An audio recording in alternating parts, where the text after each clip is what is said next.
જૂનાગઢ જીઆઈડીસીમાં 5 કારખાનાને તસ્કરોએ નિશાન બનાવ્યા। 4 કલાકમાં 5 કારખાનામાંથી 2.50 લાખ રોકડની ચોરી કરી છે। તસ્કર ટોળકીના સીસીટીવી સામે આવ્યા। સીસીટીવીના આધારે પોલીસે સમગ્ર મામલે તપાસ હાથ ધરી છે।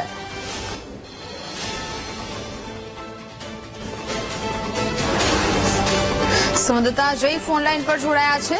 જય, જૂનાગઢ જીઆઈડીસીમાં 5 કારખાનાઓના તાળા તૂટ્યા છે, શું વિગતો? ખાસ કરીને જાણી દો કે જે જૂનાગઢમાં તસ્કરોએ છેલ્લા ઘણા સમયથી આતંક મચાવ્યો છે। જ્યારે થોડા દિવસ પહેલા જ જીઆઈડીસીમાં કારખાનામાં ચોરી થઈ હતી, ત્યારે ગયા રાત્રે પણ જીઆઈડીસી 2 છે તેમાં 5 કારખાનાઓ છે તેને તસ્કરોએ નિશાન બનાવ્યા હતા। કારખાનાઓમાં તાળા તોડી તસ્કરો ચોરી કરવા ગયા હતા। ત્યારે 4 કલાકમાં 5 કારખાનામાં 2.5 લાખ રૂપિયાની રોકડની ચોરી થઈ છે। ત્યારે સમગ્ર ઘટનાના સીસીટીવી સામે આવ્યા છે। ત્યારે પોલીસમાં ફરિયાદ પણ નોંધાઈ છે અને સીસીટીવી ફૂટેજના આધારે પોલીસે તપાસ હાથ ધરી છે। જી બિલકુલ જય, જાણકારી બદલ આપનો આભાર।